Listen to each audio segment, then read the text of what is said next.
autor da história moderna. Foi ele que construiu ou escreveu a Constituição Federal dos Hebreus, que é o Decálogo, a partir dos 10 mandamentos, e na sequência, os primeiros 5 livros da Bíblia Sagrada, o Pentateuco. É dele esses livros. Todavia, quem conhece teologia sabe que é de Moisés também o primeiro livro da Bíblia a ser escrito, que não é o livro do Gênesis, é o livro de Jó. Diga comigo, Jó. Mais uma vez, Jó. Para memorizar e nunca mais esquecer, Jó. Jó é um livro escrito por Moisés. Então imagine, aquele grande homem de Deus deixou para nós essas pérolas literárias da Bíblia Sagrada. Moisés é um homem diferenciado. Se homens e mulheres sofrem nesta vida, Moisés parece que foi escolhido para sofrer um pouco mais. Moisés começa a sua vida de sofrimento quando ainda estava dentro do ventre da sua mãe, quando ele ainda era um feto, quando a mãe dele, Joquebede, descobriu que estava grávida. Eu imagino a cena, ela contando para Anrão, 2 escravos hebreus, que moravam dentro de uma tenda humilde, simplória, não havia cama, estava jogado pelos cantos daquela tenda, tapetes em forma de pele de animais, e pai e mãe, Joquebede e Anrão, 2 seres humanos cadavélicos, porque eram escravos em um tempo de muita hostilidade, em um tempo em que Faraó, ou esse Faraó, não sabia nada de respeito, porque ele se esqueceu completamente da história de como foi que os hebreus chegaram no Egito. Os hebreus não entraram no Egito pela janela, não forçaram a entrada no Egito, não brigaram e nem roubaram com ninguém para entrar no Egito. Eles foram convidados, e foram convidados por um outro Faraó, no tempo de José. E quando eles entraram naquela terra, o Faraó, que era muito amigo e tinha respeito por José, deu para eles a melhor porção da terra, deu para eles o melhor que a terra podia produzir. O Israel, que entrou dentro do Egito, entrou pela porta, e como quem convite dá banquete, havia banquete para eles.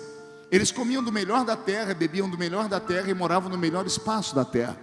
Mas o tempo foi passando, os faraós foram morrendo, as dinastias foram passando, e no tempo de Moisés, nós já temos aqui um período de mais de 430 anos de escravidão. Quase 11 gerações. Uma geração para os hebreus são 40 anos. Então esse menino chamado Moisés vai nascer nesse período. E ele vai nascer num período em que aquele faraó que estava assentado no trono do Egito havia, tomado pelo diabo com certeza, criado uma lei estarrecedora para não criar um motim, uma guerra civil entre os escravos, mas querendo ele colocar um ponto final na existência dos escravos hebreus, ele determina que nenhum menino judeu pode ficar vivo. No entanto, qualquer menina judia poderia ficar viva. Fazendo isso, ele mandou um recado dizendo: eu não sou de todo mal, eu só não quero machos hebreus nascendo. Só que quem conhece a literatura do Oriente Médio e a cultura deles daquele tempo, vai se lembrar que para o oriental antigo, quando a mulher dele dava à luz a um menino, era uma honra para ele. Mas quando dava à luz a uma menina, era uma espécie de desonra. O mundo extremamente machista daquele tempo. O valor de uma mulher era quase que insignificante. O valor dela equivalia à condição dela gerar filhos. Se ela gerasse filhos, ela era bem vista pela sociedade.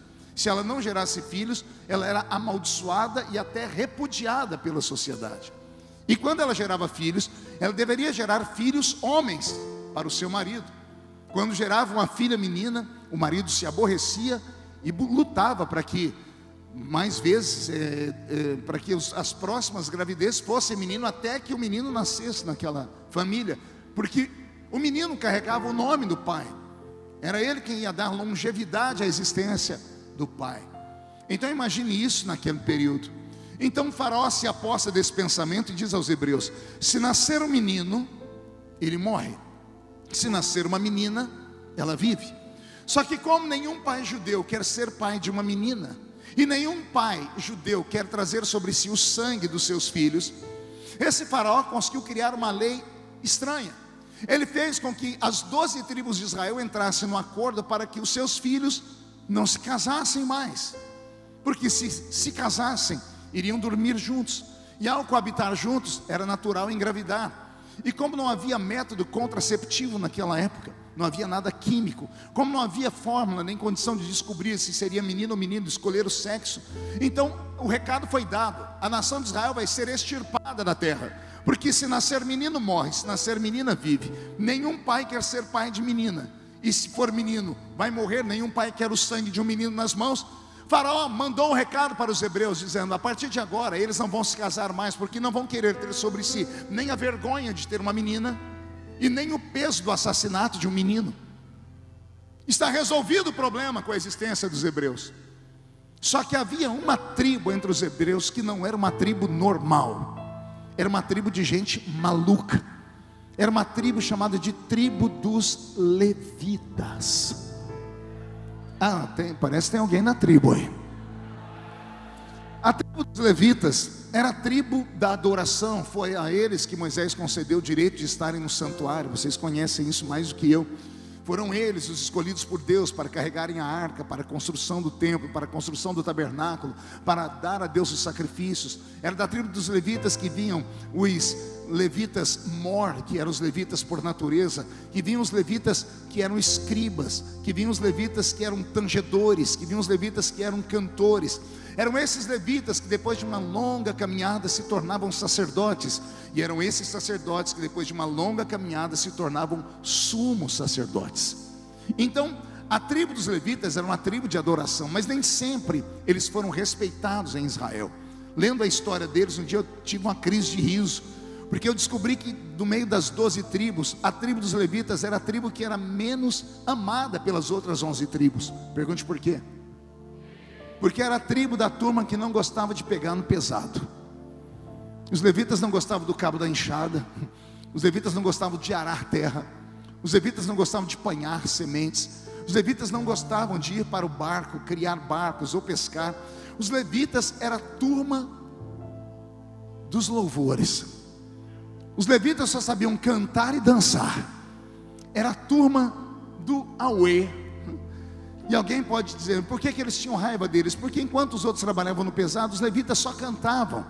E alguém pode até dizer: poxa pastor, eles deviam fazer alguma coisa. Mas eles faziam, eles cantavam.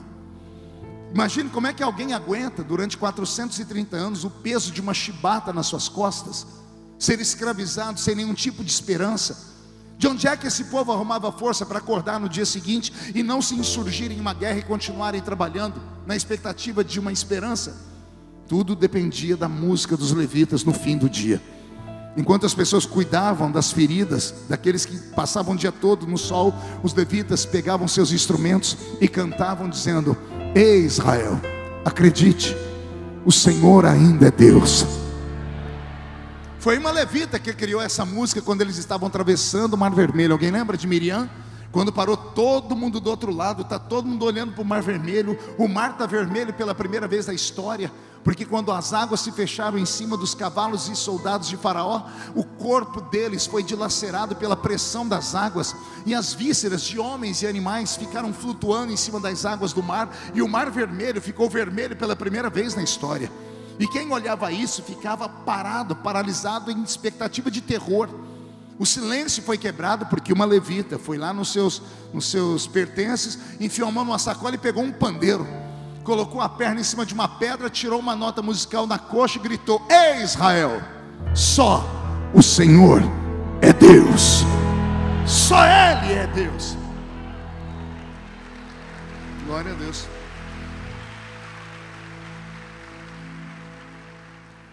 Então é esse Moisés que vai nascer da tribo dos levitas, a tribo dos malucos. Eu amo essa história porque todas as vezes que eu leio Êxodo capítulo 2, lá conta a história de como foi que Moisés foi gestado, gerado e nascido. A Bíblia faz questão de dizer: e veio um homem da tribo de Levi, e desposou uma moça da tribo de Levi, Anrão e Joquebede. Faraó não queria que eles tivessem nenhum filho, e esse casal de malucos teve logo 3 de cara: Miriam, Arão e Moisés. Um para glorificar o pai, o outro para glorificar o filho, e o outro para glorificar o Espírito Santo. Nada na Bíblia é sem sentido. Agora eu fico imaginando a gestação de Moisés, porque Moisés é a rapinha do tacho, é o filho mais novo. Miriam e Arão já são jovenzinhos. A notícia se esparrama de que o filho da fulana de tal foi assassinado pela parteira, o filho da outra também foi. Então há um surto, há um terror em Israel, ninguém mais casa. E esta família, composta de Arão, Joquebede, Miriam e Arão, estão ali sobrevivendo, porque também são escravos. Arão e Joquebede estão lá no meio da cidade, carregando blocos sobre os seus ombros, fazendo tijolos à base de água, barro e capim, naqueles fornos antigos do Egito. Estão eles trabalhando de 14, 15 a 16 horas por dia. No final do dia, o pagamento era uma sopa, uma espécie de lavagem, que sobrava da mesa, não de Faraó, mas da mesa dos soldados, porque para ficar cuidando de quase 3 milhões de escravos, é preciso ter pelo menos de 500 a 800 mil soldados. Não havia arma de fogo, só havia flechas, arpões, facas. Então, para cuidar de 3 milhões de escravos, era preciso ter um contingente gigantesco de soldados. Esses soldados eram alimentados, e o que sobrava da mesa deles era tudo juntado, e colocavam então em vasilhas, acrescentavam água, voltavam a cozinhar, e era o que os hebreus escravos recebiam no final do dia: uma lavagem para comer, e para beber apenas a água barrenta do rio Nilo. Eu quero que você entre comigo dentro dessa tenda pequena. Já é fim da noite. Tem um menino e uma menina jogados pelo chão. Tem uma mesinha de madeira. Tem uma espécie de menorá pequeno aceso. E chegam 2 cidadãos que mais pareciam ser figurantes daquela série The Walking Dead. 2 pessoas cadavélicas, machucadas pela vida, sujas, doentes, se assentam na mesa para comer o pagamento do dia, a lavagem que eles trouxeram. O homem está comendo porque ele está esbaforido de cansado. A mulher mexe para lá, mexe para cá na sua cuia, e ela diz para o marido: querido, não estou conseguindo comer. E ele: mas você trabalhou como eu, não está conseguindo comer por quê? Eu não sei, eu estou com enjoo. Você está com o quê? Enjoo. Mas o que foi isso? Ela disse: eu estou me sentindo exatamente como eu me senti quando eu engravidei de Arão e de Miriam. E eu imagino Arão parando de comer, olhando para ela, dizendo assim: mas de novo? E ela dizendo: não fiz sozinha, mas não tem mais nem menos, eu estou grávida. E aí imagina ele dizendo: vai ser o mesmo inferno da outra vez. Os vizinhos não vão poder saber, porque se souberem vão querer ver a criança. Se for menina, vão rir de mim, vão falar que eu estou debaixo de uma maldição. Se for menino, vão querer matar ele. E o que a gente faz? Eu imagino Joquebede dizendo: meu querido, vamos orar e colocar na mão de quem pode resolver o problema. Tem problema que só Deus pode resolver, ninguém mais. E eles passam a temporada da gravidez 9 meses aguardando. Só que com um detalhe que digo eu, não a Bíblia, isso é a interpretação minha. Pergunte qual? 9 meses, ela e ele colocando a mão na barriga e profetizando que vai ser uma menina. Pergunte por quê? Porque entre a vergonha e o assassinato, a vergonha é menos mal. Então eu imagino Joquebede e Arão profetizando sobre a barriga, dizendo: vai vir uma menina, chamando ela pelo nome já, Sara, Ruth, um nome desses hebreus, e abençoando, pedindo a Deus que venha com saúde, até que chega o dia de Joquebede dar à luz.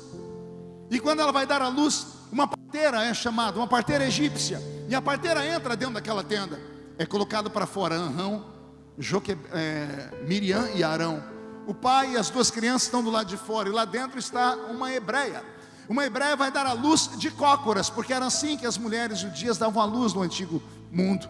Ficavam de cócoras para evitar dor e coisas mais. E a parteira está ali fazendo o trabalho. Entre um gemido, um grito, e até o grito que é o mais forte, porque o corpo dela se dilacerou e nasceu a criança, há um hiato, um silêncio, e depois um grito mais profundo ainda. Mas esse não é de dor, é de agonia. Porque eu imagino a mãe, ainda com as suas entranhas dilaceradas, vendo a parteira segurar o menino, com um cutelo na mão, uma faca, cortando o cordão umbilical. Só que não é apenas o cordão umbilical que ela vai cortar o pescoço da criança. Eu imagino ela colocando a faca no pescoço do bebê, e Joquebede então dando um grito de agonia, e dizendo: não mate o meu filho. Esta parteira já havia matado outras crianças, era natural para ela fazer. Ela estava debaixo de uma ordem de um faraó, não dava para falar não a um faraó. Mas aconteceu algo dentro daquela tenda, e somente nós que somos crentes somos capazes de entender hoje. Caiu um temor do coração da parteira egípcia, que ela não teve coragem de matar aquele bebê. Por que exatamente aquele bebê ela não teve coragem de matar? E aí eu tenho uma resposta, só que ela é só para crente. Quem é que pode matar aquele que Deus quer que viva? Quem é que pode destruir aquilo que Deus está construindo? Quem é que pode colocar uma vírgula, um ponto e vírgula, um hífen ou um tracinho naquela frase que Deus ainda está escrevendo? Quem é que pode colocar um ponto final em uma história? Ninguém pode colocar um ponto final na história que Deus ainda está escrevendo. Na história de Moisés eu aprendo uma coisa muito forte, recebe sobre a sua vida. Não existe essa história de você nasceu por acaso. Não existe essa história de que você nasceu de um aborto mal feito, você não foi querido pelo pai, não foi querido pela mãe, que você é apenas alguém que é fruto de uma tabelinha que não deu certo. Ah não, pastor, eu sou o famoso fruto do carnaval, filho do carnaval. Tem até filmes na Netflix sobre os filhos do carnaval. Quem são os filhos do carnaval? São aquelas crianças que nascem de uma noitada, onde as pessoas estavam drogadas e bêbadas. Ou seja, não houve vontade dos homens, de mulher ou de mãe, para que a criança nascesse. Por isso ela é repudiada. Muitas pessoas se escondem atrás dessas histórias para rotular a sua própria vida de vida desgraçada ou amaldiçoada. Muitas pessoas não conseguem crescer na vida porque não conseguem pegar esse fardo que está sobre os ombros delas e jogar para trás. Não, todas as vezes que acontece qualquer coisa, a pessoa para no mesmo lugar. Ninguém me ama, ninguém me quer, meu pai não me queria, minha mãe não me queria, meu tio não me queria, nem o cachorrinho da minha rua me queria. Eu sou isso, eu sou aquilo. Eu vim em nome do Senhor Jesus nesta noite para quebrar esta maldição na palavra que estou liberando sobre a sua vida. Porque esse ciclo de maldição que você ainda jura em carregar sobre os seus ombros, não era para estar mais sobre você, porque na carta aos Gálatas está escrito que toda maldição foi quebrada na cruz de Cristo. Ah pastor, mas eu sou fruto de um aborto mal feito, eu sou fruto da tabelinha, eu sou fruto de um método contraceptivo que não deu certo, eu sou fruto de um estupro, vírgula, uma mentira. Você nasceu porque tinha que nascer. Você nasceu não por vontade de homem, nem por vontade de mulher. Você nasceu por vontade do Criador do céu e da terra. Eu vou confirmar esta palavra e falar de novo. Não me interessa o que as pessoas falaram para você ou o pensamento delas. Ninguém nasce por vontade humana. Você nasceu porque o dono da vida é aquele que está sentado no alto e sublime trono. Pastor, não tinha um jeito melhor de eu nascer? Até tinha, mas não tinha tempo. Deus precisava de você nascido.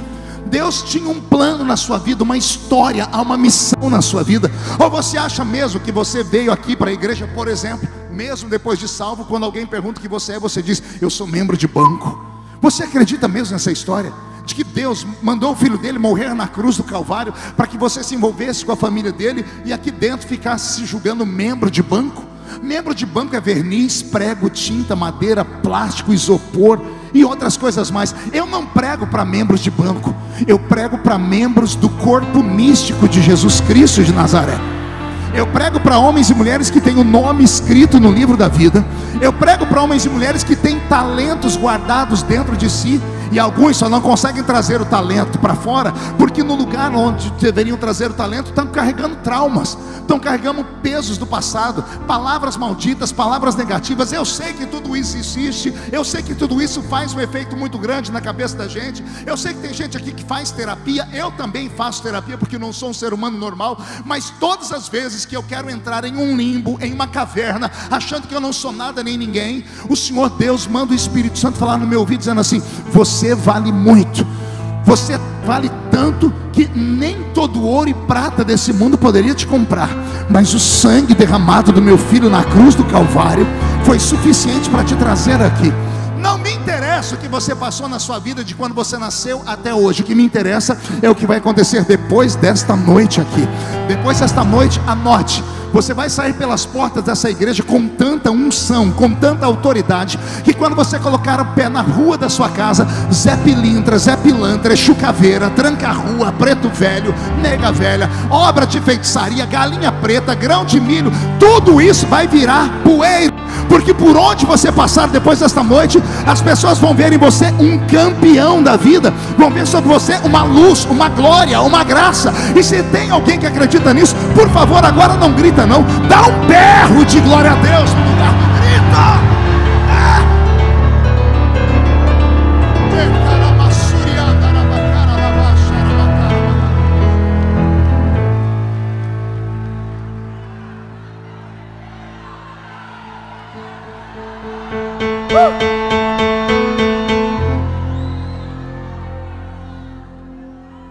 Essa semana, quem me acompanha na Câmara dos Deputados deve ter me visto e ouvido fazer um discurso sobre o aborto. E eu citei o nome de algumas pessoas importantes que poderiam ter sido abortadas porque suas mães foram tentadas a abortá-las. Andrea Bocelli, Justin Bieber, Steve Jobs e outras pessoas mais. As mães dessas criaturas foram tentadas a abortá-las, ou porque eram pobres, ou porque eram muito novas, ou porque não tinham apoio da família, ou porque o próprio médico mandou, era uma opção delas. Mas as crianças nasceram, algumas mães não cuidaram dos seus filhos, desses que eu citei, como por exemplo Steve Jobs, ele foi adotado. E olha o homem que se tornou. As pessoas quando olham para um feto dentro da barriga, veem apenas um amontoado de células. Eu vejo um profeta em formação. A Bíblia Sagrada tem uma história que é uma das mais lindas, e ela não é lúdica, ela é real. Duas grávidas parentes, duas primas, se encontram, uma chama Isabel e a outra Maria. Quando elas se abraçam, uma está de 6 meses e a outra está de 3 meses. Quando elas se abraçam e a barriga de uma encosta na outra, a Bíblia Sagrada diz que uma das crianças ficou cheia do Espírito Santo. Isabel é mãe de João Batista. João Batista ficou cheio do Espírito Santo quando era um feto, quando era uma criaturinha que estava sendo formada. Por quê? Porque na outra barriga estava Jesus Cristo sendo formado, ainda um feto. O feto tinha tanta unção que passou a unção para a barriga da outra, e o outro que está lá dentro recebeu a unção de ser o maior profeta do seu tempo, a voz do que clama ao deserto. Por isso eu disse lá e repito aqui, não ao aborto. Aborto é assassinato, e nós primamos pela vida. Covarde quem pensa em aborto, porque todos que querem abortar nasceram. É fácil querer matar o outro depois que você está vivo. Essa história de aborto existe desde que a Bíblia é Bíblia. Está aqui Faraó querendo matar todos os meninos dos hebreus, mas houve uma família que teve coragem e deixou o menino vivo. E como eles tiveram coragem para enfrentar o sistema, Deus entrou na história. A parteira ia matar. Eu imagino Deus colocando a mão para fora de uma nuvem, fazendo em forma de uma arminha, não daquela do Bolsonaro, mas aplicando no coração da parteira. Em vez de um tiro de morte, um tiro de flecha de amor e de temor. Pá! E a parteira dizendo, ai, eu não sei porquê, mas essa criança eu não consigo matar. Eu matei outras, essa aqui eu não dou conta. A parteira vai saindo, mas o diabo deve ter pegado ela. Ela olhou para trás e disse assim, olha, eu não vou matar, mas era melhor estar morta, viu? Porque a partir de agora, vocês vão ter que esconder essa criança, porque se algum vizinho souber que esse menino está vivo, não vai morrer só ele, vai morrer ele, as outras crianças e vocês dois, para servirem de exemplo, que ninguém pode dizer não a Faraó. Entenderam até aqui? O que vem na sequência é um pensamento desse pregador. Eu vou te falar coisas que talvez você nunca ouviu da vida de Moisés. O menino nasce. Até aqui tudo bem. A parteira vai embora, primeiro problema resolvido. Agora começam problemas maiores. Pergunte quais. Ninguém pode saber que o menino está vivo, principalmente os parentes, os amigos, porque se alguém descobrir que o menino está vivo, vão querer olhar o sexo dele.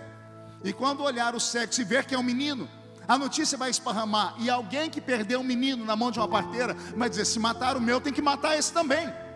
A história vai esparramar, vão descobrir que alguém burlou a lei, vai morrer a família toda. Então esse menino tem que ser escondido. Joquebede tem que voltar para o trabalho pesado no dia seguinte. E quem é que vai cuidar desse bebê? Uma menina de 8 anos chamada Miriam. E a Miriam quem vai cuidar da criança. Só que temos um grave problema, pergunte qual? Não tinha comida para dar para essa criança. A mãe era escrava, magérrima. Ela comia lavagem. Que leite tem uma mãe que não se alimenta para dar ao seu filho? Eu me lembro a primeira vez que eu fui para o continente africano. Entrei pelo meio das aldeias no centro do país de Angola. Na época da guerra ainda, isso há 25 anos atrás, Jonas Savimbi, um terrorista, pelo menos era tido como terrorista, hoje é tido como herói. Ele tocava o terror naquele país. O país passava fome. Havia mais de 60 mil pessoas somente em Luanda, todas mutiladas, sem perna ou sem braço. Crianças, mulheres e homens, por causa das minas terrestres que foram plantadas no país inteiro. E nos interiores por onde eu andei, na beira do caminho da estrada, eu via mulheres pura pele e osso, com suas mamas murchas, e os bebezinhos agarrando as mamas murchas aos gritos. E essas mulheres pegavam capim com água e no meio das estradas acendiam fogo para fazer uma espécie de chá de terra. Como eu vi agora há pouco tempo no Haiti, as crianças comendo bolinho de barro e coisas assim. A fome é uma das coisas mais horríveis do mundo. E esse menino não tinha leite, porque a mãe não tinha leite para dar a ele. Essa criança então não podia se alimentar. Segundo, essa criança não podia chorar. E quem tem filho sabe que choro de criança não é só um choro, é uma linguagem. É uma linguagem que só a mãe interpreta. O pai não tem dom de interpretação de choro, mas a mulher tem. A mulher sabe quando o choro é de fome, quando é de dor e quando é de birra. Sim ou não, mulherada, senhoras? O homem é assim, enquanto está bonitinho, perfumado, ele abraça, brinca, fez xixi, fez cocô, começou a chorar, ele faz assim, tó. Porque nós não temos o dom de interpretação, mas as mulheres têm. Só que esse menino não podia chorar, então ele não podia se comunicar. Por que ele não podia chorar? Porque os vizinhos iriam ouvir. A curiosidade ia ser aguçada. Estão entendendo? Então ele não podia chorar. Ele não tinha o que comer direito, ele não podia chorar. Terceiro, esse menino não podia ser exposto à luz do sol. E todo ser vivo precisa da luz do sol. Os animais mais estranhos do mundo habitam nas profundezas dos oceanos, porque a luz do sol não chega lá. É de lá do fundo dos oceanos que tem um peixe chamado peixe demônio. Digita no Google e você vai ver a imagem dele. Se você acha que alguns peixes aqui do Amazonas são esquisitos, digite peixe demônio das profundezas do mar. Você vai ver o Satanás em forma de peixe. E por que ele é desse jeito? Falta de luz do sol. Você já viu uma montanha bem íngreme? Nasce árvore nas montanhas. Era para as plantas nascerem na perpendicular, porque a montanha está na perpendicular. Era para as plantas nascerem assim. Elas nascem assim, mas o próprio caule delas vai envergando até que elas ficam eretas. Por quê? Buscam a luz do sol. Todo ser vivo precisa de sol. Eu me lembro da minha mãe, e se você rir eu te dou um cascudo na cabeça. Minha mãe é analfabeta de pai, beta de mãe até hoje. Dona Lúcia não sabe ler nem escrever. De vez em quando eu chego lá na casa dela e diz assim: ô meu filho, a dona Tereza está ali com o filho dela na rua, tomando banho de sol, porque o menino está com tiriça. Demorei a entender que não existe tiriça, é icterícia. Mas vai falar isso para dona Lúcia. Para ela é tiriça. Quem já viu tiriça? Quem já viu uma criança com icterícia? Aquele fungo que dá na pele. O que é que mata aquilo? Luz do sol. Moisés é um bebê que não pode ver a luz do sol, porque se andasse na rua, a curiosidade, deixa eu ver esse bebê, e eu descobri que era um menino. Então ele não pode chorar, ele não pode ver a luz do sol, e ele não tem alimentação. Uma criança que passa por essas 3 provas, a tendência dela é morrer. E aqui vai o primeiro ensinamento que talvez você nunca ouviu na vida. Moisés é o único menino que nasce, cresce, fica com a mãe e com o pai por 3 meses e não tem nome.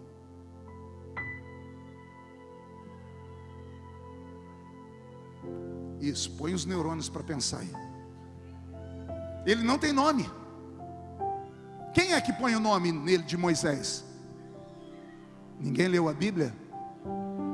A filha de Faraó. Mas a filha de Faraó vai encontrar ele depois que ele tem 3 meses. Sim ou não? Até 3 meses, do que chamavam ele? Não tem nome. Elcio, não tem nome. Não chamaram ele, não colocaram nome nele. Por quê? Meu pensamento, passaram 9 meses profetizando uma menina. Mas nasce um menino.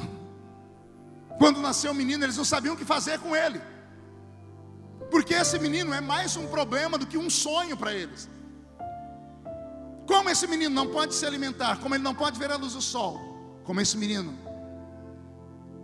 não pode chorar, o pai e a mãe acreditam piamente que ele vai morrer naturalmente. Só que o menino não morre. Aí quem já leu a carta aos Hebreus deve ter dado um glória, porque a Bíblia diz: e tinha Moisés a idade de 3 meses, e era formoso. Não, vou falar de novo. O menino não comia direito, não via a luz do sol e não podia chorar. Era para morrer, por isso não coloca o nome dele. A gente só coloca nome naquilo que a gente se filia, naquilo que a gente cria intimidade. Pode ver quantas pessoas passam pela sua vida e você não lembra o nome delas. Mas quando alguém marca a sua vida, quando você cria vínculo, você chama, você tem nome. Até o seu cachorro tem nome. Tem gente que coloca nome no próprio carro, porque criou o vínculo. A mãe e o pai não colocaram nome nele, porque achavam que ele ia morrer. E ele tinha tudo para morrer, naturalmente tinha tudo para morrer. Mas a Bíblia diz que cada vez que a mãe olhava o menino para ver, deixa eu ver se ele está morrendo, está um menino formoso.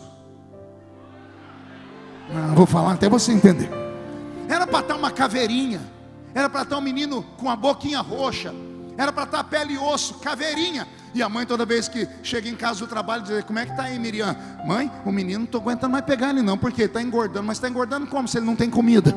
Mãe, a pele dele está bonita como se ele não vê a vitamina D do sol? Mãe, o menino está inteiro, mas como? Se ele nem chorar, chora porque ele não tem necessidade, mãe. Como assim? Mãe, essa criança não é desse mundo. É o que eu estou dizendo, não está escrito na Bíblia. Eu estou aqui contextualizando, estou tentando compreender. Por que é que você acha que eles vão tentar matar o menino, jogar ele nas águas do rio Nilo? Porque ele virou um problema. Ele cresceu com saúde, então eles têm que se livrar do problema. Por que eles têm que se livrar do problema? Porque a família tem que escolher entre um filho e os outros 2.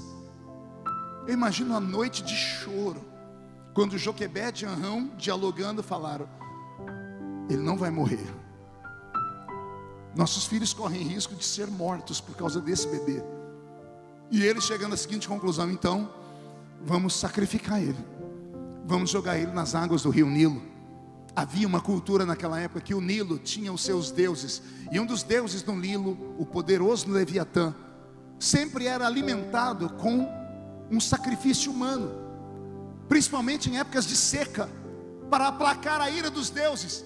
Depois de 430 anos filiados àquele povo, vendo aquele povo adorar os deuses, foi natural que eles absorvessem a própria cultura. E por isso eles vão jogar o menino nas águas do rio, talvez em sacrifício, não aos deuses do Egito, mas dizendo ao Deus de Israel: aplaca a sua ira. Ao invés de jogarem o menino, fazem um cestinho. E daí vem o nome Moisés, que é onde você coloca o seu bebê. O cestinho, Moisésinho, vem disso.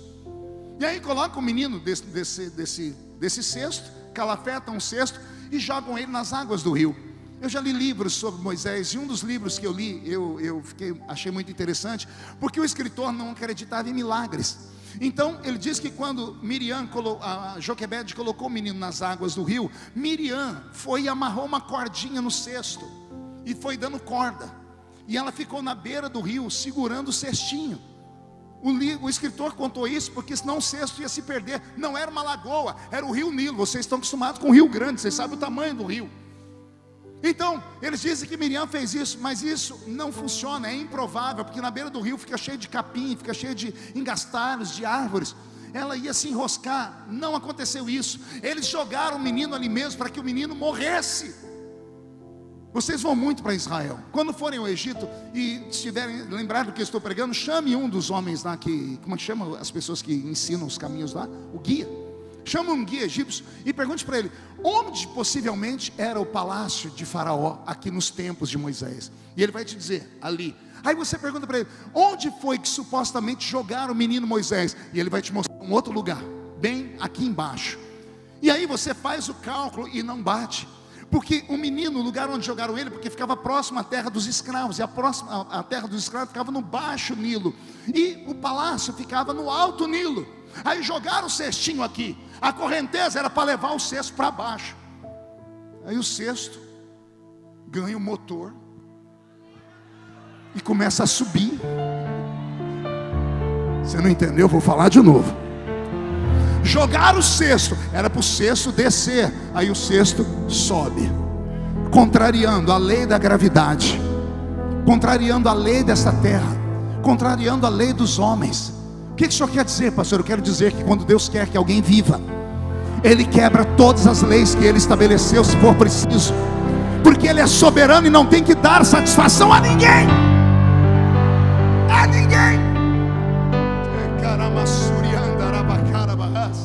De vez em quando a gente pega alguém e fala assim, nossa, o filho da fulana de tal morreu disso. Aí você diz, mas o filho da fulana de tal que eu conheço teve a mesma coisa mais grave e está vivo. Por quê? Ninguém explica, só Ele. Eu vou mexer em feridas agora.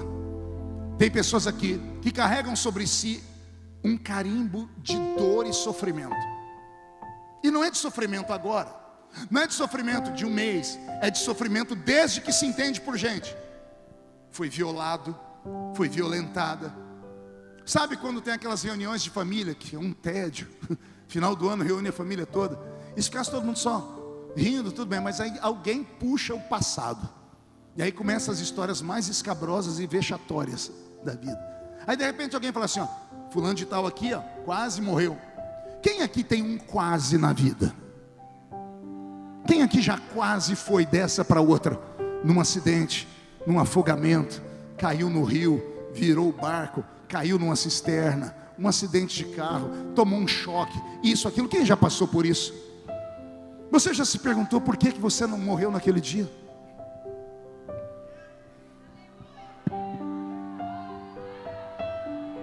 Ah, pastor, foi obra do acaso. Não existe acaso. O diabo pegou Deus te olhando no dia em que você nasceu. Vou ser romântico agora, aperta uma música romântica, mas uma música de crente, Roberto. Jesus usa, mas quando o inimigo pega, dá isso aí. Volta para o Espírito, volta para o Espírito. De vez em quando Deus, não sei se Ele se entedia com a humanidade ou com o universo, Ele abre a janela do céu, debruça sobre ela e olha para a sua obra de criação. De vez em quando Deus gira o planeta Terra e faz sair uma figura tão pequenininha e aumenta, como se estivesse aumentando num zoom, e Deus fica olhando alguém. O senhor é louco, pastor? Está na Bíblia. O diabo estava vindo de passear pela terra, chegou onde Deus estava, e Deus estava com a janela do céu aberta, olhando para um homem. O diabo foi chegando e Deus disse: viste tu o meu servo Jó? Homem temente, homem valoroso. De vez em quando, eu creio, Deus abre a janela do céu, e para todos os que estão aqui, todos, e os que estão assistindo pela internet, no dia em que você foi gestado e gerado, Deus abriu a janela do céu naquele dia, e Ele te olhou. Pastor, Ele me olhou como se eu estava na barriga da minha mãe. Conversa com Davi que ele te explica. Quando eu era pequeno e sem forma, tu já me conhecias. No ventre da minha mãe, quando eu fui gestado, era só um embrião, o Senhor já me conhecia. Deus te viu. O diabo olhou Deus, mirou o olhar de Deus para onde Deus estava olhando, e viu a sua mãe. O diabo não sabe o futuro, porque ele não é onisciente, só Deus é onisciente. Mas o diabo é um psicólogo, e o melhor de todos, Psicólogo é aquele que acaba descobrindo que a pessoa tem, sem que a própria pessoa saiba que tinha. A mulher geralmente tem um dom de psicologia natural, né? Ela acorda, o marido olha para ela, dá bom dia, o marido fecha a cara e diz: isso, ele não está bem. Dependendo de como a filha entra em casa depois da aula, a mãe diz assim: o que é que aconteceu? Não precisa falar nada. Mãe tem o dom da psicologia. Seres humanos que convivem junto têm o dom da psicologia. Eles são capazes de adivinhar o que o outro está passando, sem o dom de adivinhação, por mera obviedade, o óbvio. Se seres humanos entendem isso, imagina o diabo que esteve aqui com o nosso ancestral primário, Adão. Ele sabe que quando Deus olha para alguém, você sabe que o corpo fala, né? Já ouviram falar disso, que o corpo fala? O diabo deve ter visto Deus olhando para sua mãe e Deus sorrindo com os olhos. Tem gente que sorri com os olhos. O rosto está parado, mas os olhos estão sorrindo. O diabo viu Deus olhando a sua mãe diferente e acendeu uma luzinha vermelha na mente dele. Bom, se Deus está olhando ali e aquela mulher está grávida, é porque tem alguma coisa para acontecer na vida desse. E esse que vai nascer, ou essa, pode dar muito trabalho para mim no futuro. Então, vou dar um jeito de destruir antes que cresça. E é por isso, somente por isso, que você sofre desde criança. Eu nasci com 8 buracos feitos nessa cabeça aqui. Agulha de tricô da minha mãe, Dona Lúcia. Dona Lúcia sabia abortar bebês. Ela tinha uma clínica de aborto clandestina em casa. Ela perdeu as contas de quantos bebês ela conseguiu tirar de mulheres. Esse aqui ela não deu conta. E não faltou experiência. A última vez que ela foi para o hospital com uma hemorragia, o médico disse para ela: não tenta, porque a próxima vez que você tentar isso, morre você e ele, porque já está encaixado. Minha mãe, num surto de fúria, dizem minhas tias, que ela começou a chorar e disse: por que eu não consigo matar esse? Eu consigo matar todos. Minhas tias não eram crentes, mas não precisa ser crente para saber que o milagre está em andamento. Minhas tias disseram: se esse aí não morre, é porque alguém lá em cima quer que ele viva.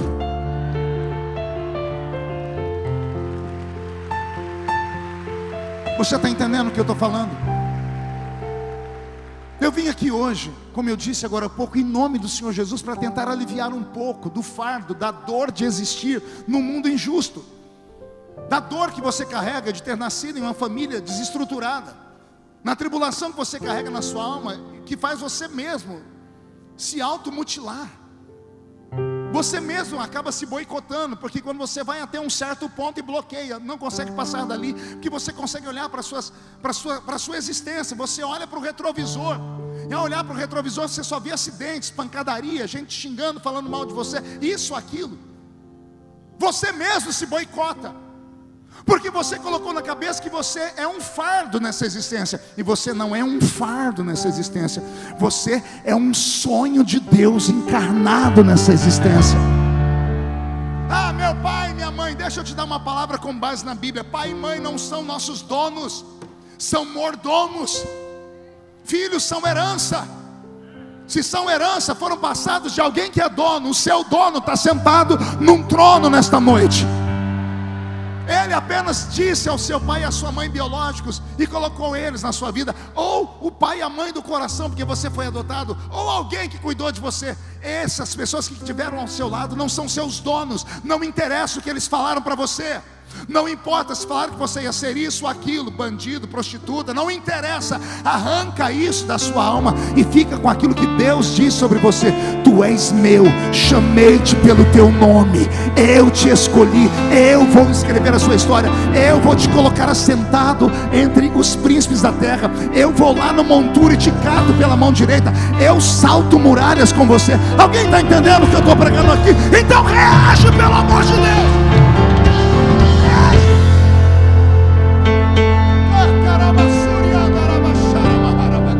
Eu estou com o corpo todo arrepiado. Parece que eu ouço barulho de espadas em cima do teto. Demônios e anjos que vieram te acompanhando. Alguns demônios desavisados acham que você vai sair do jeito que você entrou, depressivo, triste. Mal sabem eles o que vai acontecer quando esse culto terminar. Você vai voltar para casa como uma bomba atômica espiritual. O Senhor está ativando você, e nesta noite Ele quer ativar o seu modo profético. O Senhor quer colocar dentro de você a essência da eternidade, que é vitória. Você nasceu para romper. Crê nisso? Dá mais um grito, por favor.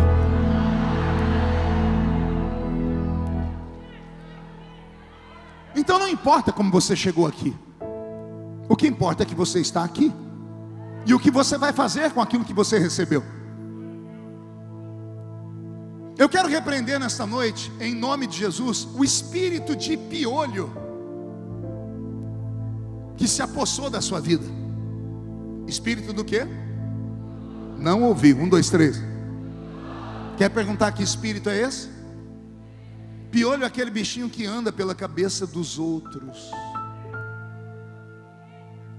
Enquanto você ficar pensando no que vão dizer, no que vão falar, enquanto você viver em busca de autoafirmação alheia.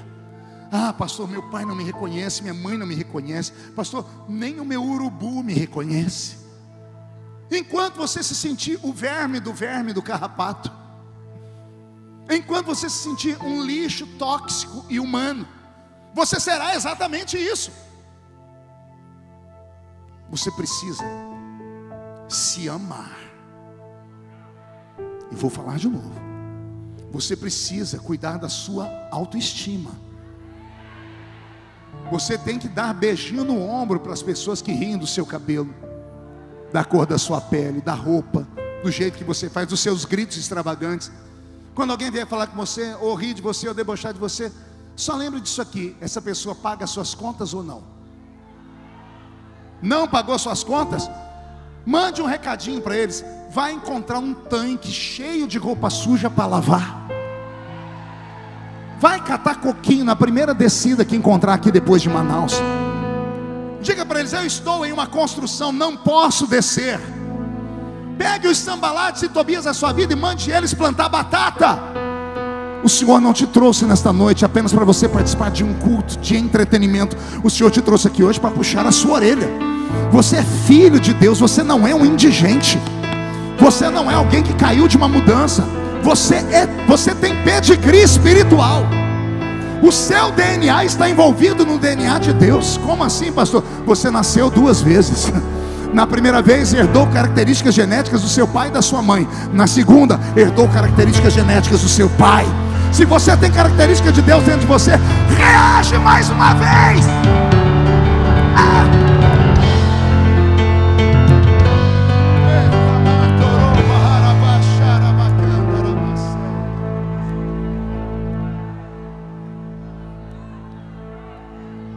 Faltar-me-ia tempo para contar toda a história de Moisés. A vida de Moisés é separada em 3 etapas. Ele viveu 120 anos, pelo texto que eu li em Deuteronômio 34.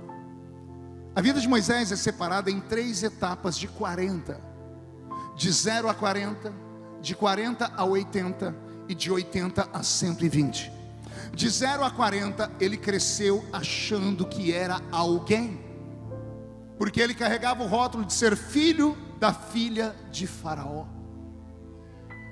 Aos 40 anos, ele descobre que ele não é filho da filha de Faraó, mas era apenas um escravo. Quando ele se descobre escravo, ele sai fora do palácio para conhecer a vida dos escravos, se atraca com um homem, mata e enterra na areia. Lembra da história? No dia seguinte, ele sai de novo para conhecer todo mundo, e alguém olha para ele e diz: vai nos matar também, igual matou ontem, enterrou na areia o homem. A notícia esparramou. A notícia esparramou que ele já sabia que ele era um hebreu. Ele não tem mais coragem de voltar para o palácio, com medo de ser assassinado por Faraó. Então, com 40 anos de idade, ele pega a sua trouxinha de roupa e some para o meio de deserto. E de 40 a 80 anos, o menino que achava que era alguém, descobriu que fora do palácio ele era um ninguém.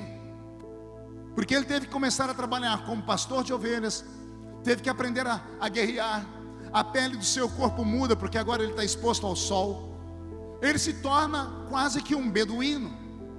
E a vida dele então se torna uma vida comum.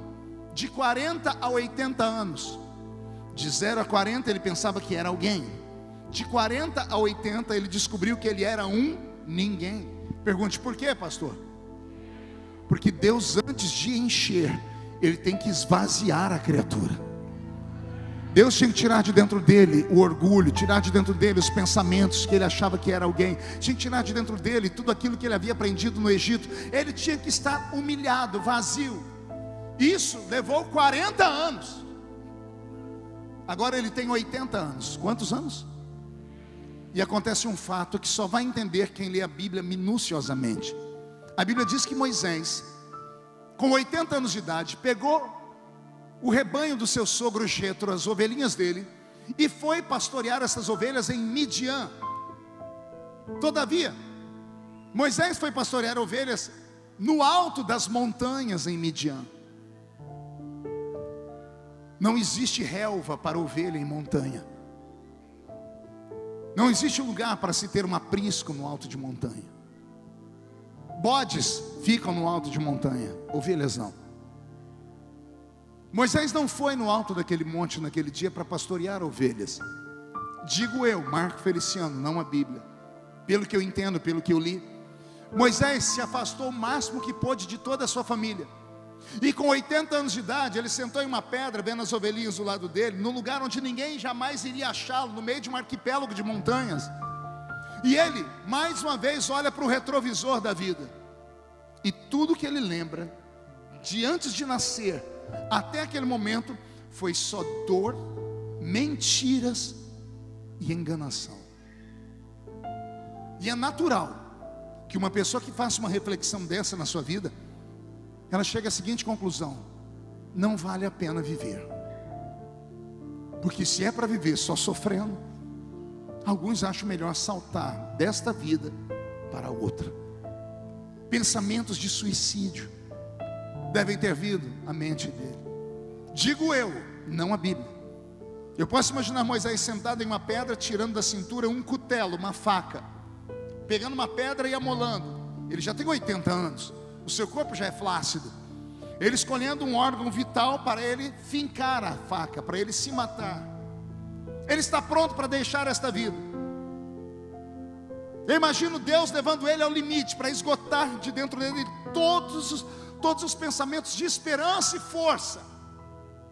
E quando Deus percebe que já não há mais nele nenhuma dignidade como ser humano, na frente de Moisés, uma sarça começa a fumegar e acende um fogo nela. Só que é um fogo que não consome. E quando Moisés olha para aquela visão, ele é tomado de súbito por um terror, e a curiosidade faz com que ele vá se aproximando da sarça. E quando ele vai se aproximando da sarça, do meio da sarça sai uma voz de alguém que nunca tinha falado com ele em 80 anos. Alguém que ele não conhecia pessoalmente. Alguém que nunca tinha se revelado para ele. E esse alguém olha para ele e chama ele pelo nome e diz assim para ele: Moisés, tira as alparcas dos seus pés, porque o lugar onde você está é uma terra santa. De 0 a 40, não era ninguém, ou achava que era alguém. De 40 a 80, viu que não era ninguém. Aos 80 anos de idade, se encontrou com o Criador do mundo. E o Criador diz: vou te mostrar agora o que é que eu faço na vida de quem acha que não é ninguém. De 0 a 40, achava que era alguém. De 40 a 80, descobriu que não era ninguém. De 80 a 120, ele viu do que Deus é capaz de fazer com uma pessoa que, contra todas as probabilidades da vida, era para ter dado errado e morrido, como Deus pode exaltar essa pessoa. Eu não sei em qual das fases você está, eu quero crer que é na última, que Deus te trouxe aqui porque você está desesperado. A igreja encheu cedo, as pessoas vieram de longe em busca de uma voz profética. É sinal de que você veio porque você está cansado de sofrer. E para você que está cansado de sofrer, assim diz o Senhor: estou me revelando a você hoje, porque depois de hoje a sua vida vai dar um up, a sua vida vai dar um salto. As pessoas que até ontem te olhavam de cima para baixo, Se quiserem te olhar depois dessa noite, vão ter que comparar um par de binóculos, ajustar, porque vão ver você voando em altas nuvens. Deus nesta noite fará um milagre, não nos seus olhos, não na sua boca, não nas suas pernas, nem nos seus braços. Deus fará um milagre nas suas costas. Ele vai implantar um par de asas nas suas costas. O que você não conquistou andando até hoje, você vai conquistar voando depois dessa noite. E se alguém acredita nisso, pega a profecia, põe dentro do seu coração e dá mais um grito daquele tamanho, por favor, daquele tamanho.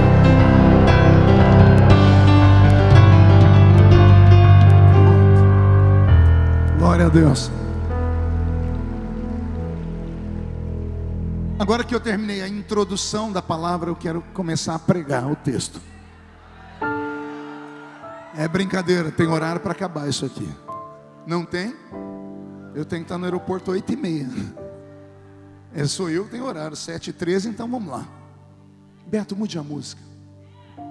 Deuteronômio 34. Deus acordou Moisés de manhã. Ou Moisés acordou sozinho. Ele abriu a tenda e foi pegar o maná. 5h30 da manhã. Entre 5h30 e 6 da manhã.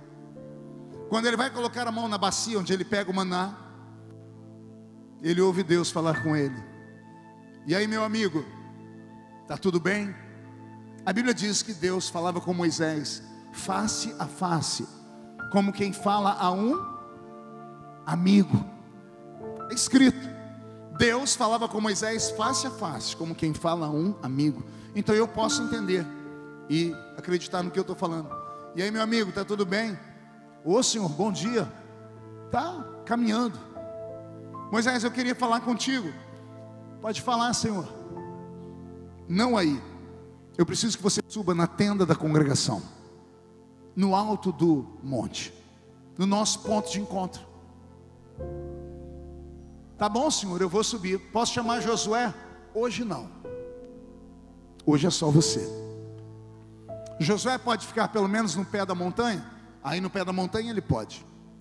Senhor, o Senhor tem paciência comigo? Porque são 8 horas de subida íngreme até aí.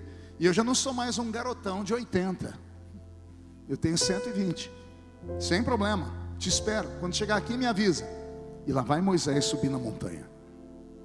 Não é a primeira, não é a segunda, não é a terceira. Inúmeras vezes ele subiu aquela montanha para falar com Deus, para resolver problemas. Mas será a última vez. E ele sobe. 8 horas depois está Moisés lá no topo da montanha. Senhor, cheguei. Eu imagino o Senhor dizendo, bem-vindo, Moisés. Muito obrigado, Senhor. O que o Senhor precisa? Moisés, eu te trouxe aqui para te dar uma visão. Que visão? Olha para frente, me diz o que você vê. Eu imagino Moisés olhando e dizendo, Senhor, só tem nuvem aqui. Ô Moisés, desculpa.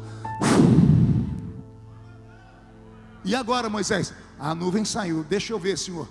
Eu vejo. O que, Moisés? Eu vejo uma terra. Desenha ela para mim. É uma terra colorida, Senhor.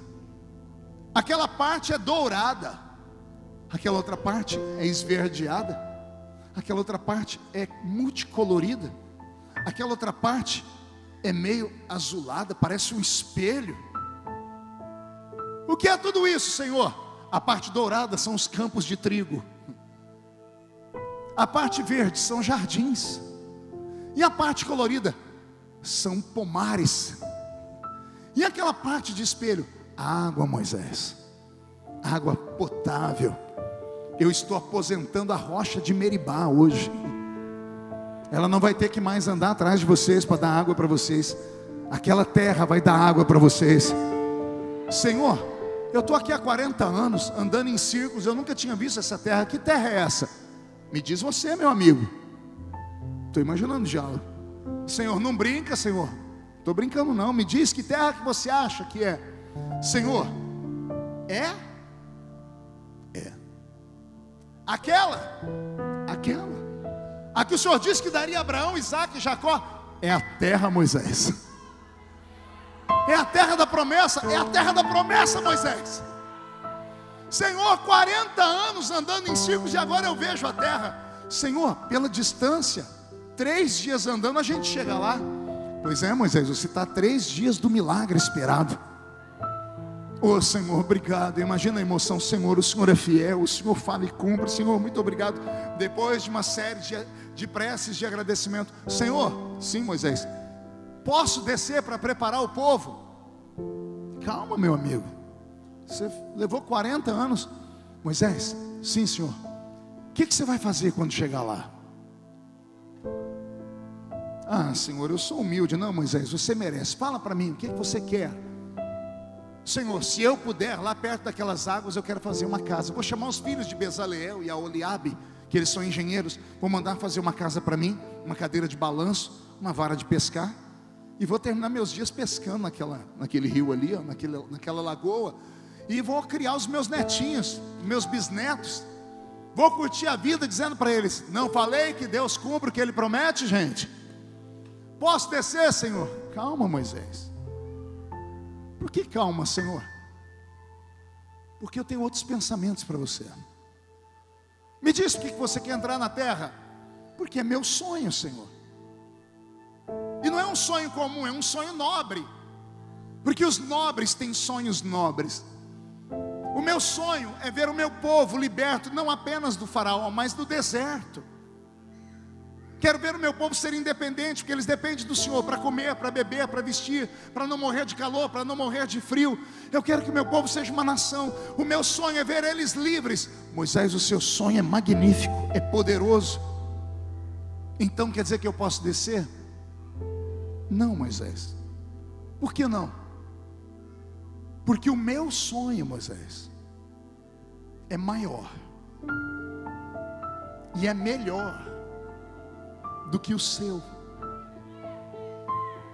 E você não está vivendo o seu sonho, você está vivendo, Moisés, o meu sonho. Lembra quando eu falei que esse povo era seu? Você disse: não, esse povo é teu. Nas nossas discussões, lembro, Senhor, então esse povo é meu. Então eu sonhei para ele sobre aquela terra. Então esse povo merece aquela terra. Mas você, Moisés, você merece outra coisa. O que, Senhor? Digo eu, não a Bíblia. Moisés, pode fechar os olhos? Sim, Senhor. Pode abrir os braços? Sim, Senhor. O vento começa a soprar. E agora, Senhor? E agora, Moisés? Morre.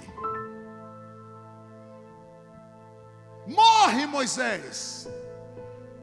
E antes que o velho pudesse abrir os olhos e questionar o porquê, ele já não estava mais nesse mundo. E aparentemente assim termina a história de Moisés. E a primeira vez que eu li isso, eu fiquei dolorido. Eu briguei com Deus, no bom sentido. Eu disse: Senhor, então é verdade que os nossos velhos pais de antigamente religiosos diziam: as pequenas coisas impedirão as pessoas de entrarem no céu. Porque Moisés não entrou por quê? Eu aprendi que ele não entrou porque ele bateu na rocha. Era para ele falar e ele bateu na rocha. É por causa disso Deus se calou comigo. Eu falei: Senhor, por que o Senhor matou Moisés? Se tinha alguém que merecia aquela terra, era ele. Sim ou não, gente? Quem encarou a família por aquela terra? Moisés. Quem enfrentou rebelião? Moisés. Quem enfrentou Faraó? Moisés. Quem enfrentou o povo? Moisés. Quem enfrentou tudo? Moisés. E por que Moisés não pode entrar naquela terra? Quando eu estava ficando irado, Deus me respondeu com uma pergunta. A pergunta veio aqui, ó. E eu ouvi como eu escuto vocês. Uma voz falou aqui para mim: quanto tempo Moisés ficou morto? Porque está escrito em Hebreus 9:27 que ao homem está ordenado morrer uma só vez, vindo depois disso o juízo. E eu fui falar: Moisés permaneceu morto. O Senhor disse: vai ler a Bíblia, rapaz. E lendo a Bíblia eu descobri coisas extraordinárias. Eu descobri que Moisés não ficou nem 5 minutos morto. Porque a Bíblia diz que Deus sepultou o corpo de Moisés. A palavra sepultar no original é esconder. Deus escondeu o corpo de Moisés. Se você abrir a sua Bíblia no livro de Judas, que antecede o Apocalipse, você vai encontrar uma briga cósmica. 2 seres espirituais brigando pelo corpo de Moisés. Alguém lembra? E a Bíblia diz que Satanás contendia com Miguel a respeito do corpo de... Por que o diabo estava brigando com Miguel sobre o corpo de Moisés? Pergunte para mim por quê. Porque Moisés era muito perigoso, foi o homem mais poderoso do Velho Testamento, foi um homem a quem Deus falava face a face. O diabo queria fazer uma igreja para Moisés, queria que o povo adorasse o São Moisés, o Santo Moisés, e o povo faria isso, se descobrisse a turma dele, ia ter uma romaria até hoje para aquele lugar. Quem vai lá, a gente acha o túmulo de Arão, lá no solapé da montanha. Vocês vão muito para Israel, já viram isso lá no Egito. O povo faz procissão para ir no túmulo de Arão, que perto de Moisés era quase nada. Imagina se tivesse a sepultura de Moisés. A Bíblia diz que o diabo queria o corpo de Moisés. E olha que o diabo é translúcido, é espírito. Ele atravessou cada palmo daquelas montanhas, usou todos os demônios para tentar detectar os ossos, o DNA de Moisés. Não achou-se nada de Moisés na terra. Estou com o corpo arrepiado. Porque quando Moisés foi falar por quê, e ele abriu os olhos, ele já não estava mais na terra. Ele estava na terra prometida. Não aquela.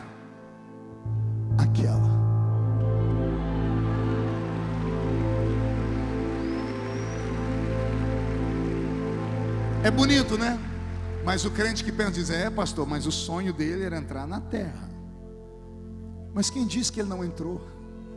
Quando ele chegou lá no céu, eu imagino Deus com um sorriso colgate dizendo: e aí, meu amigo, bem-vindo à minha casa. Ô Senhor, o que eu estou fazendo aqui? Ai, Moisés, você acha que eu ia deixar você lá naquela terra com 120 anos? Que amigo você ia ter lá, além de artrose, artrite, osteoporose, reumatismo, catarata, cegueira, flacidez e impotência? Isso é aproveitar a vida, Moisés? Isso é aproveitar a terra prometida? Não, eu não queria ver você se definhar. Por isso eu permaneci com seu corpo intacto, e eu te trouxe para cá. Por quê? Porque aqui é a morada dos santos, Moisés. E olha, você vai conhecer o céu. Sério, Senhor? O Senhor que vai me mostrar? Não, tem um anfitrião aqui, já preparei ele. Abre um portão do céu e lá vem Elias. Pegou aí ou não? E lá vem o profeta Elias. Pois não, Senhor, esse aí chegou aqui numa carruagem de fogo dia desses. Porque no céu onde Deus está não existe tempo, passado, presente e futuro se misturam. Só existe tempo na nossa mente humana. Moisés pega na mão de Elias, Elias pega na mão de Moisés, vão conhecer o céu. Passaram 3 dias lá, andando. Pastor, como é que o senhor sabe? Pergunte como o senhor sabe. Porque a Bíblia diz que para o Senhor um dia é como, e 1000 anos é como. 3 dias depois, 3000 anos depois, Jesus está andando na terra. E aconteceu que quase 8 dias depois dessas palavras, tomou consigo a Pedro, João e a Tiago, e subiu ao monte a orar. Estando ele orando, transfigurou-se a sua aparência, a aparência do seu rosto, e as suas vestes ficaram brancas e muito resplandecentes. E eis que estavam falando com ele 2 varões, que eram Moisés e Elias.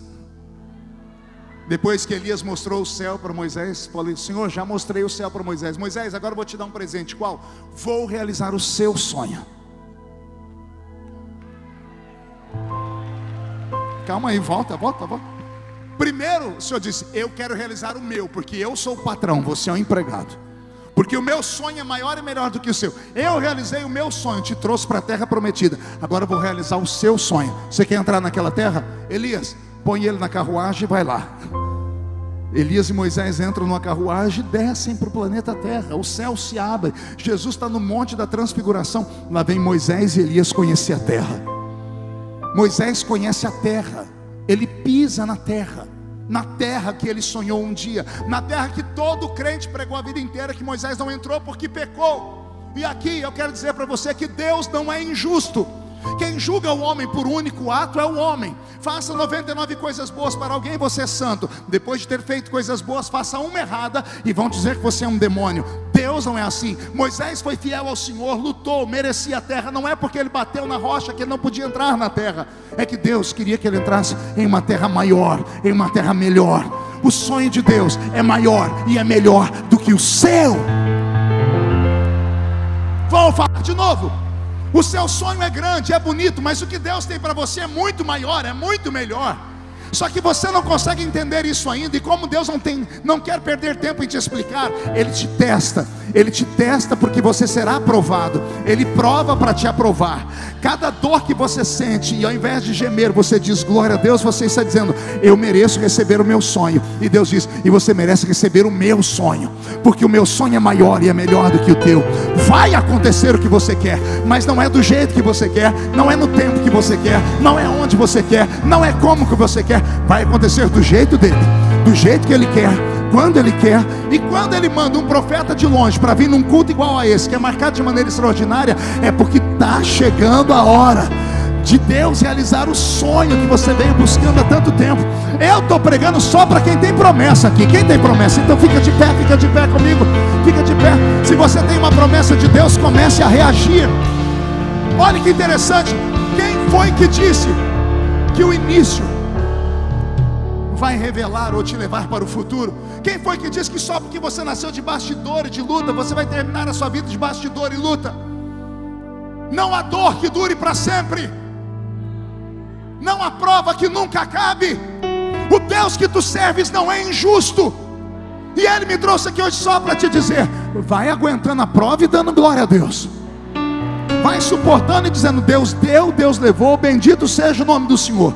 Quando tiver perdido tudo, agarra um caco de telha, levanta como se fosse o Oscar da vida e grita para o diabo ouvir: Deus deixou o diabo tocar em quase tudo, diabo, mas sobrou aqui dentro ainda a fé, porque eu sei que o meu Redentor vive e em breve se levantará sobre a terra. Eu estou com o meu corpo arrepiado. Preciso que você levante um dedo de profeta para cima agora, dedo de profeta.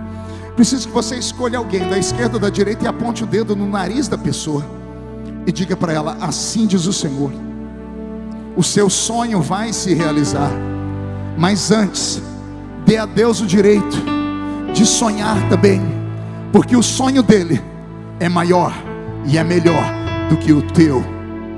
Curte a vida e dá glória ao nome do Eterno. Vai acontecer um reboliço em Manaus. Começa essa noite. Se você soubesse perto de quem você está sentado agora, você ia fazer uma selfie com a pessoa, ia trocar telefone, porque agora ela está aqui, humildade, humilhada, sofrendo. Depois de hoje, só Deus sabe onde essa criatura vai parar. Você pode estar sentado do lado do próximo presidente do Brasil, pode estar sentado do lado do maior coach que o Brasil jamais viu, do escritor de um único best-seller que o mundo não conheceu. Você está sentado perto de alguém que vai cantar uma música, e essa música será traduzida em todos os idiomas do planeta Terra. Eu estou profetizando. Quem é maluco o suficiente pega. Eu estou em modo profético. Recebe. Eu não vim pregar para derrotados nessa noite. Eu vim pregar para homens e mulheres que são um sonho de Deus, o amor de Deus encarnado nessa terra. Não importa como você chegou a esse planeta, me importa como você vai sair. Você vai sair erguido, você será honrado, você será exaltado. Foi para isso que Jesus te salvou. Primeiro Ele perdoou os seus pecados para o diabo não te pisar mais, e agora Ele manda te dizer que o que vem pela frente é tão grande, mas tão grande. O que vem pela frente é tão poderoso, mas tão poderoso, que para cada dia de humilhação virá dupla honra. Que os inimigos que entraram contra ti por um caminho vão sair correndo e se espalhar por 7 caminhos. Que toda arma forjada contra ti, nenhuma delas prosperará. Que se depois dessa noite se levantar contra você 11.000 demônios, 1.000 cairá de um lado, 10.000 cairá do outro lado, e você não será atingido. Por quê? Porque Deus tem uma missão na sua vida. Ei, sonhador, dê mais um grito de glória a Deus, por favor. Pegue na mão de quem está do seu lado. Vamos encerrar. Eu aprendo na história de Moisés que Deus nos leva ao limite. E você está aqui no limite, não está? Você não disse que era o último dia, que era o último culto. Você não disse que vai abandonar sua família, que vai fechar aquela empresa, que vai sair sem rumo. Você não falou para todo mundo que ia colocar um saco nas costas e ia sair pelas rodovias sem rumo.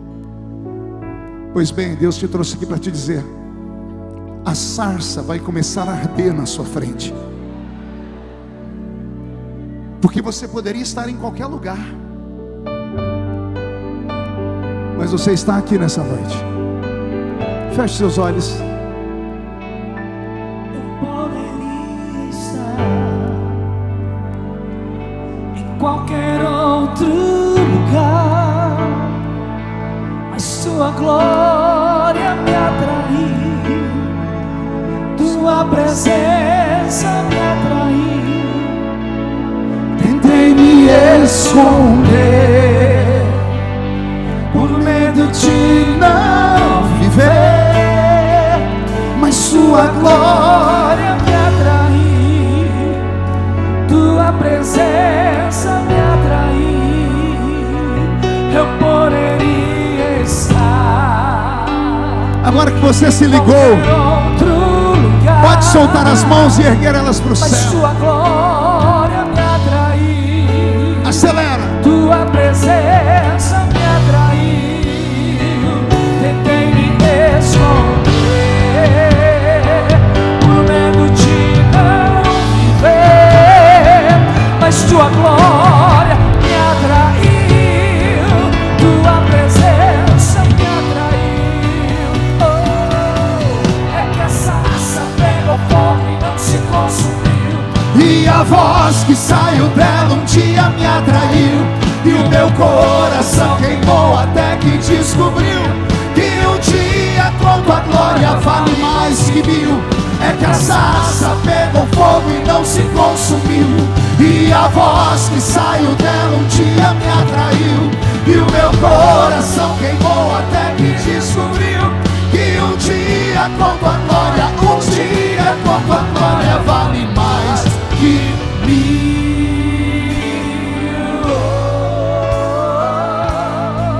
Você pode adorar a Deus por 30 segundos. Você pode erguer a sua voz por 30 segundos e adorar.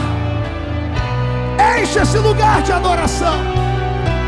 Recebe a adoração dos seus filhos.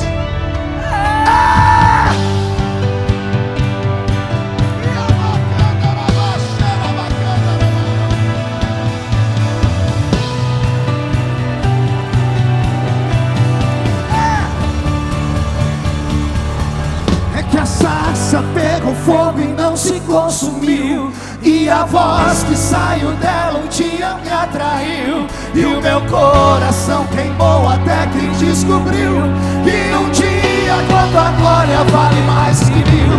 E a sarça pegou fogo e não se consumiu, e a voz que saiu dela um dia me atraiu, e o meu coração queimou até que descobriu que um dia com tua glória, um dia com tua glória vale mais que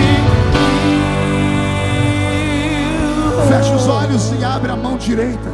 Para encerrar, diga comigo em nome de Jesus: todos os demônios que usaram os traumas, as dores, as pancadas que eu sofri no passado, os preconceitos, as lutas, as dores, para me desmotivar, para me destruir, para destruir a minha família, os meus negócios e os meus sonhos, eu ordeno que esses demônios venham para a palma da minha mão agora. Feche a sua mão e segure eles. Agarre eles pelo chifre. Eu vou contar até 3, você vai jogar eles no chão, mas com muita violência. É um ato profético. Você vai jogar no chão e vai pisar em cima. Vai se cumprir Lucas 10:19. Eu vos dei poder para pisar sobre serpentes e sobre escorpiões, sobre todo o poder do diabo, e nada fará mal a vocês. E depois que você pisar em cima, você vai encontrar umas 3 pessoas e vai abraçá-las, porque é preciso que 2 liguem na terra para ser ligado no céu. E você vai dizer para o seu irmão: o sonho de Deus é maior e melhor do que o seu. Vai dar tudo certo, porque Jesus vem buscar uma igreja viva. Você nunca mais será o mesmo. 1,5, sua família sentirá orgulho de você de novo. 2, quem viver verá, para ver o que Deus fará na sua vida neste ano ainda. 2,5, Manaus será conhecida como a capital do avivamento do mundo. 3, jogue no chão, pisa em cima, abrace Eu duas não pessoas. sou daqui, pra casa voltarei. Ele vem me buscar.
Só aqueles que têm uma promessa se expresse em nome de Jesus. Oh, que o Senhor te abençoe e que você viva a melhor semana da tua vida, vivendo o extraordinário, o sobrenatural, que as bênçãos do Senhor te alcance e você possa viver não os teus sonhos, mas os sonhos do coração de Deus, porque você é escolhido, você tem uma promessa. Antes de você sair, olha para a pessoa que está do teu lado, cheio de autoridade, e diz: você tem uma promessa. Deus te abençoe e que vocês possam ir em paz, em segurança, que o Senhor faça resplandecer o rosto sobre ti e te dê shalom. Deus abençoe e viva a melhor semana da sua vida, Igreja da Restauração. Nos encontramos aqui no próximo domingo. Aleluia.